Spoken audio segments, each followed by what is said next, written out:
Hello everyone, selamat datang kembali di channel Raja Artan. Di sini kita akan kembali melanjutkan pembahasan kita mengenai Git dan GitHub dasar. Oke, kemarin kan teman-teman udah belajar mengenai pengenalan dari Git dan GitHub sendiri. Oke, sekarang kita akan mendownload Gitnya dan mencoba beberapa perintah dari Git. Oke, yang pertama-tama kita langsung kunjungi website dari Gitnya. Nah, di sini langsung aja kita masuk ke bagian download. Oke, di sini teman-teman bisa langsung muncul ya di sini untuk setup yang teman-teman ada. Nah, di sini teman-teman kalau menggunakan Windows, nah di sini teman-teman langsung klik aja seperti ini. Nah, karena saya udah mendownloadnya, jadi saya akan pakai yang punya saya aja sendiri yang sudah terdownload. Teman-teman silahkan lanjutkan downloadnya, save di tempat yang teman-teman inginkan. Lalu setelah selesai seperti ini, nah masuk ke tadi di download folder saya. Nah, ini aplikasinya, langsung aja klik 2 kali, kemudian yes, next lagi, next. Nah, di sini saya sudah menginstal Git sebelumnya. Jadi akan muncul seperti ini. Kalau teman-teman nggak muncul, silahkan langsung next saja. Maka dia akan lanjut kemari. Nah, di sini ada additional icons, di mana kita akan menempatkan iconsnya ini di desktop atau enggak. Jadi enggak saya checklist saja, karena saya nggak suka meletakkan icon di desktop. Nah, next, kemudian next. Nah, di sini teman-teman akan muncul Git ini akan dikonfigurasikan, akan dihubungkan ke Visual ke kode editor teman-teman. Nah, karena di sini saya menggunakan Visual Studio Code, jadi saya akan memilih yang ini, use Visual Studio Code as Git's default editor. Nah, kalau teman-teman pakai Notepad++ dan lain-lain, teman-teman silahkan pilih aja. Oke, di sini next, kemudian next saja, lanjut next, next, next, next, next. Nah, ini buat membuat credential manajernya di dalam Windows-nya. Oke, oke, oke. Nah, kita tunggu aja proses installnya sampai selesai.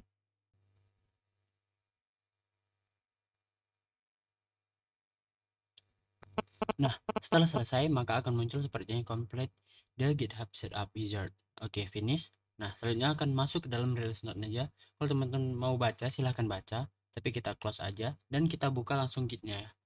Nah, di sini ada tersedia namanya Git Bash, Git GUI atau Graphical User Interface, dan Git CMD. Jadi yang biasa kita pakai itu adalah Git Bash-nya sendiri. Oke, saja kita buka Git Bash. Nah, ini adalah tampilan dari Git Bash-nya, di mana kita bisa menggunakan atau melakukan perintah-perintah Git di dalam sini. Oke. Selanjutnya, untuk dokumentasinya, teman-teman bisa langsung aja klik di GitHub, di Git ini ada dokumentasinya. Teman-teman kan kalau mengikuti tutorial saya yang sebelumnya, maka saya telah memberitahu di mana ada dokumentasi dari Git dan GitHub-nya. Nah, karena kita mengkonfigurasi Git dengan GitHub, kita langsung saja membuka yang GitHub cheat sheet-nya di sini. Nah, oke. Silahkan pilih bahasanya. Pilih bahasa Indonesia. Nah, kita bisa langsung ke bagi aja layarnya seperti ini. Oke, seperti ini. Nah, di sini yang pertama kali kita GitHub itu menyediakan klien untuk komputer yang di dalamnya termasuk sebuah antarmuka grafis untuk tindakan-tindakan yang paling umum dilakukan pada suatu repository dan sebuah edisi konsol pembaruan otomatis dari Git untuk skenario lanjutan. Ini adalah konsol dari Git-nya. Kemudian untuk memasang Windows ini ada tutorialnya, untuk Mac ada tutorialnya, dan dokumentasi lengkap Git-nya ada dalam sini. Nah, kita lakukan yang pertama kali adalah konfigurasi Git. Oke. Nah, bagaimana caranya? Tinggal kita ikut aja perintah dari sini. Git config minus global user .name. Nah, kita klik di sini. Git config minus global user .name. Berarti kita mendaftarkan username di dalam konfigurasinya. Kenapa kita menggunakan minus global? Karena biar semua folder itu sudah terkonfigurasi oleh Git-nya. Kalau kita nggak menggunakan global, kita hanya mengkonfigurasi di dalam folder tertentu aja atau di directory tertentu aja. Jadi sebaiknya kita gunakan minus global agar tidak perlu mengkonfigurasinya lagi. Oke. Di sini silakan teman-teman yang pertama kali itu sebelum mengisi ini teman-teman harus daftar dulu di GitHub. Nah, seperti ini. Sebagai contoh di sini. Nah, teman-teman itu harus masukin dulu nih email teman-teman dan juga username teman-teman yang sesuai dengan ini. Dalam arti, dalam tanda kutip, teman-teman harus daftar dulu GitHub-nya. Saya rasa untuk daftar GitHub saya tidak perlu membuat tutorialnya. Saya yakin teman-teman bisa mendaftarkannya. Seperti daftar masuk ke situs-situs tertentu biasa. Oke. Nah, di sini silahkan sesuaikan untuk username-nya. Nah, seperti ini. Oke. Kemudian, kalau kita ingin melihatnya, git config -list. Nah, di sini udah terdaftar. Username-nya tuh Rahel Ardana Putra Ginting dan emailnya itu Rahel Ardana Putra Ginting. Nah, seperti ini. Ini adalah konfigurasi dari saya. Kenapa muncul seperti ini? Karena sebelumnya saya telah mengkonfigurasinya terlebih dahulu. Jadi untuk teman-teman silahkan lakukan perintah yang pertama, git config untuk username, kemudian git config -global user titik email. Silahkan sesuaikan dengan halaman profil dari teman-teman seperti ini. Nah, di sini Rachel.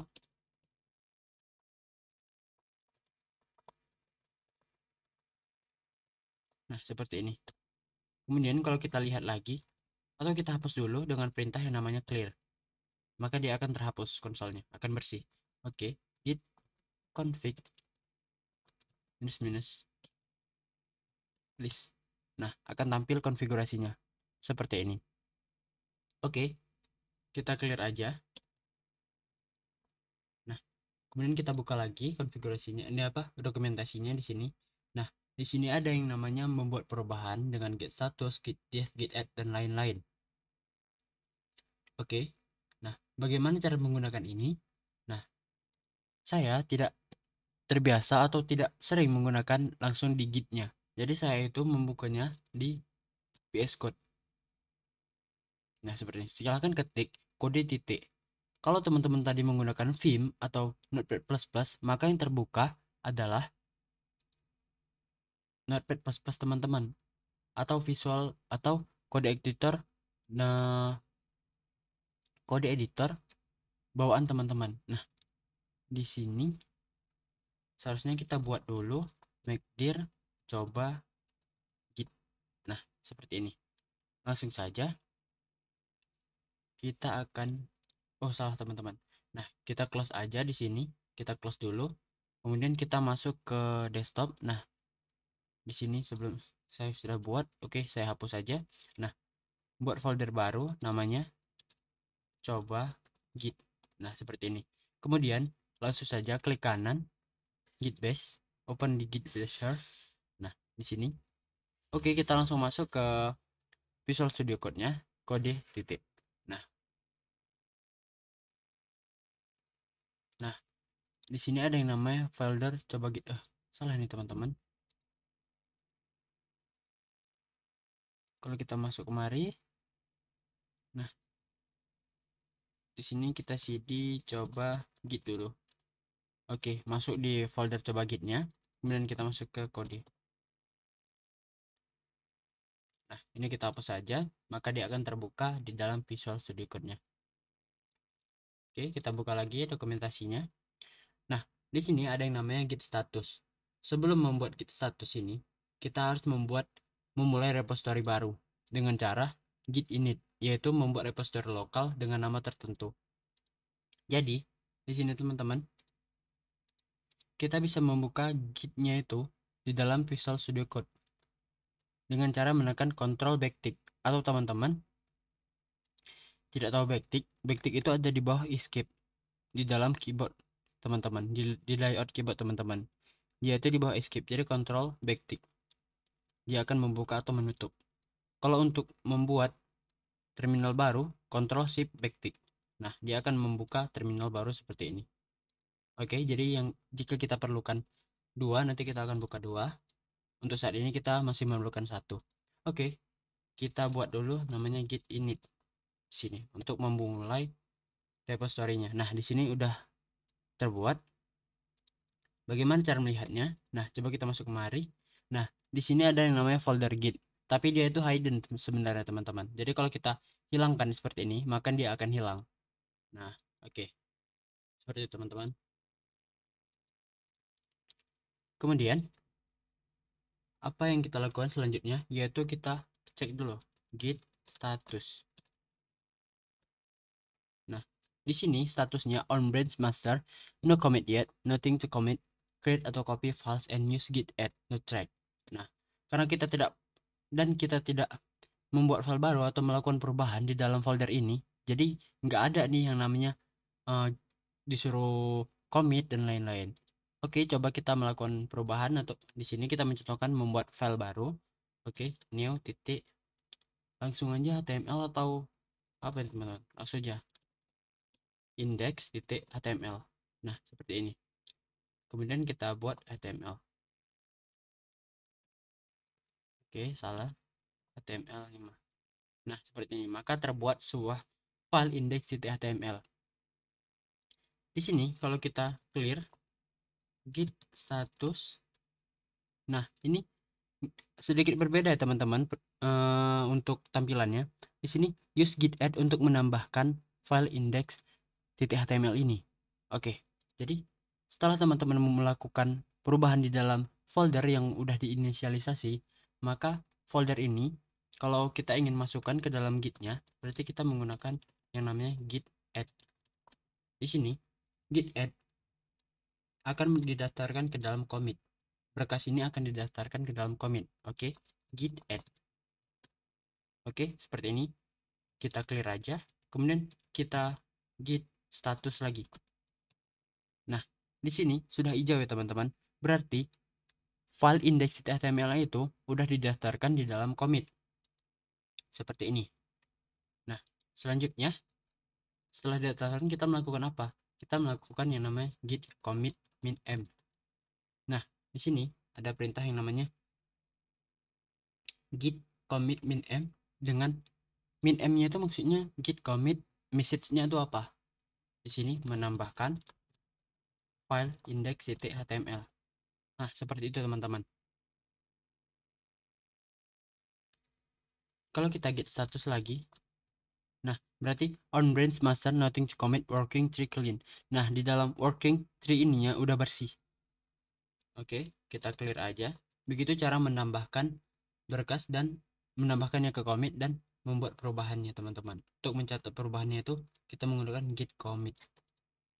Nah, di sini ada perintah-perintah lain yaitu menggunakan git diff menunjukkan perbedaan berkas-berkas yang belum diletakkan dalam commit. Oke. Nah, caranya itu seperti apa? Misal di sini kita buat H1 hello seperti ini. Kemudian kita git add. Nah, kemudian kita tambah lagi hello world di sini. Berarti kan kita telah membuat perubahan di dalam folder yang sudah diinisialisasi oleh gitnya. Oke, kita ketik ini git diff. Nah, di sini terjadi perubahan. Apa artinya? Menunjukkan perbedaan berkas-berkas yang belum didaftarkan ke dalam git commit. Di sini teman-teman. Nah, oke kita buat perubahan lagi di sini. Hello world. Nah, oke. Kita lihat di sini clear. Kemudian kita git diff lagi. Nah, di sini ini yang berarti tadi kan kita udah daftarkan dua-dua. Selanjutnya kita belum daftarkan nih yang hello. Yang hello ini mengalami perubahan. Berarti dia beda sendiri teman-teman karena kita belum mendaftarkannya di dalam commit. Di sini kan menunjukkan perbedaan berkas-berkas yang belum didaftarkan dalam commit.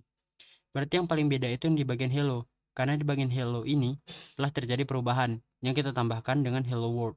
Seperti itu teman-teman. Ini perbedaannya. Yang awalnya hello sekarang diisi dengan hello world. Oke, di sini kita buka baru aja. Nah, oke. Nah, itu teman-teman ya. Kita telah menunjukkan perbedaan berkas-berkas yang belum didaftarkan. Nah, jadi kita daftarkan aja dulu. Tadi kita udah git add, kemudian git commit. melakukan perubahan di dalam indeks HTML. Nah, seperti ini teman-teman. Oke, kalau kita git status, nah berarti on branch master nothing to commit ya. Oke, kita clear aja lagi. Kemudian untuk git diff minus stage ini di mana ya? Menunjukkan perbedaan berkas hasil revisi dengan versi berkas revisi yang terdaftar. Nah, seperti teman-teman, kalau kita melakukan perubahan di sini, git hello world, hello world, hello. Nah, kita balik di sini. Kemudian kita git status. Nah, ini melakukan modified. Kita clear aja. Nah, di sini git diff. Nah, di sini kan ada perubahan nih, word hello. Nah, oke, selanjutnya kita coba yang git diff minus staged. Nah, kosong nih teman-teman. Menunjukkan perbedaan berkas hasil revisi dengan revisi yang terakhir terdaftar. Oke, di sini kita coba ganti lagi di bagian, kita tutup aja dulu, komen belajar git. Oke, kita coba, kita git diff. Oke, kita git status, kita git add, kita clear, kemudian kita git diff minus stage.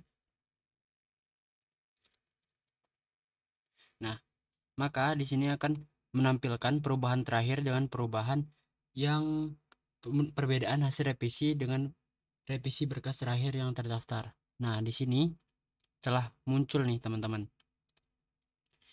Yang terakhir kali, yang pertama kan menggunakan namanya dokumen. Kemudian yang terakhir kita menggunakan belajar git di sini teman-teman. Nah, maka akan tampil nih perubahannya, perbedaannya. Oke, seperti itu teman-teman. Kita buka lagi, kita hapus saja yang sini. Nah, oke, selanjutnya ini adalah yang terakhir, yaitu git reset, membatalkan merevisi berkas namun tetap mempertahankan isinya. Nah, di sini kalau kita revisi di sini git reset kita tekan ya teman-teman. Nah, unstaged change after reset. Nah, di sini kalau kita git status, oke, git add, clear, git commit dulu, mengubah title. Oke, git status, nothing to commit, clear. Kita coba lagi git diff, git diff. Nah, seperti teman, ini kan kosong. Nah, kalau kita ubah yang di dalam belajar git ini, belajar git dan github, oke, seperti itu. Kita clear dulu. Nah, coba kita git diff. Nah, di sini kan terjadi perubahan nih teman-teman, kalau kita gunakan git diff. Kemudian kita clear, kita git diff minus staged. Nah, kan kosong nih teman-teman, karena kita belum memasukkannya ke dalam git commit tadi, memasukkan dalam commit. Oke, selanjutnya kita clear aja dulu. Kemudian di sini kita gunakan git reset, git reset. Nah, staged change after git reset. Kemudian kita git diff lagi.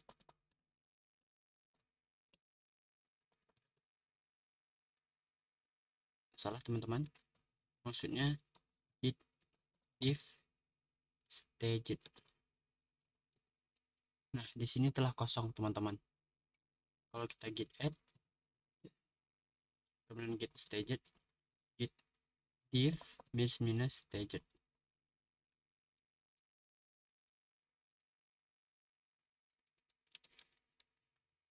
Nah, di sini teman-teman. Jadi dia itu kalau kita sebelumnya kita buat dulu git reset. Nah, di sini kita git diff lagi. clear git diff staged. Nah, jadi dia udah kosong tuh teman-teman. Dia nggak ngilangin berkasnya, tapi dia cuman ngapus revisi berkasnya aja. Tapi untuk isinya itu dia tetap pertahanin. Jadi dia nggak masuk lagi di dalam git diff staged. Nah, dia nggak masuk lagi dalam sini, dia udah kosong. Tapi dia masih masuk di dalam git diff. Nah, seperti ini. Jadi untuk perbedaannya, dia tidak terdaftar lagi di sini git clear. Tapi kalau kita buat git status, nah maka di sini masih ada yang namanya kita telah memodifikasi dari file indeksnya ini. Selanjutnya kita git add aja dulu. Oke, kita clear git commit min m, nah, melakukan perubahan pada title. Oke, git status. Nah, seperti ini. Oke, sekarang teman-teman udah belajar nih yang namanya git diff, git add, kemudian git diff staged, minus staged, kemudian git status untuk menunjukkan statusnya, kemudian git commit untuk membuat commit dan melakukan pesan perubahannya.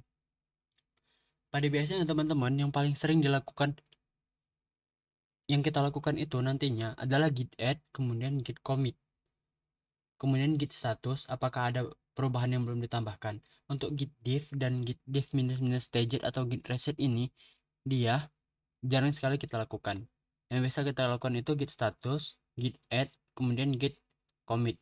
Nah, ini yang paling sering kita lakukan teman-teman. Jadi teman-teman harus hafalkan yang ini. Jadi kalau teman-teman misal membuat nih new.html, nah seperti ini teman-teman. Teman-teman cek aja dulu git status. Nah, di sini teman-teman udah nambahin, tapi teman-teman belum menambahkannya ke dalam commit.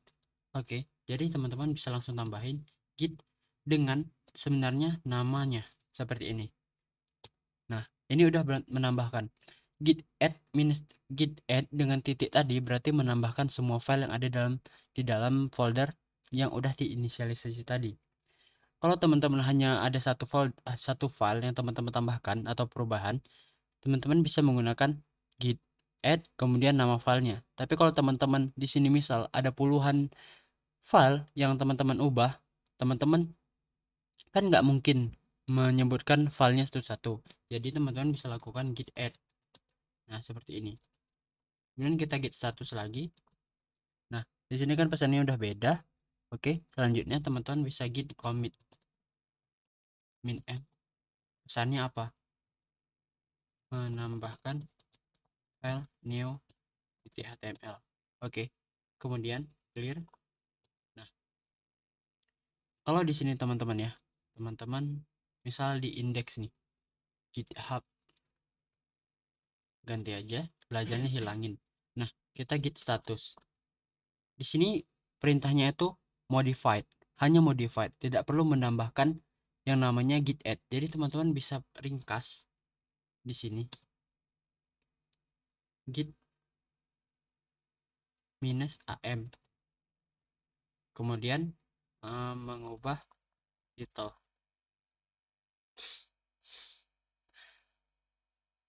Oke, salah teman-teman.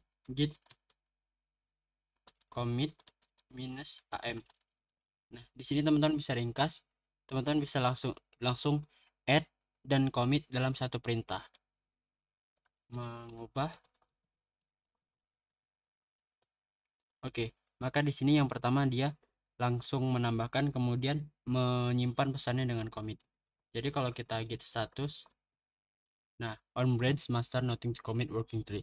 Oke, selamat teman-teman. Teman-teman udah berhasil melakukan instalasi git dan konfigurasi git, kemudian membuat repository dengan menginisialisasi di dalam lokal. Selanjutnya teman-teman sudah belajar mengenai membuat perubahan di dalam git.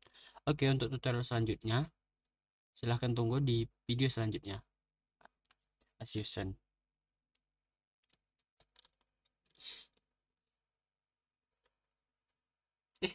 Apa ini?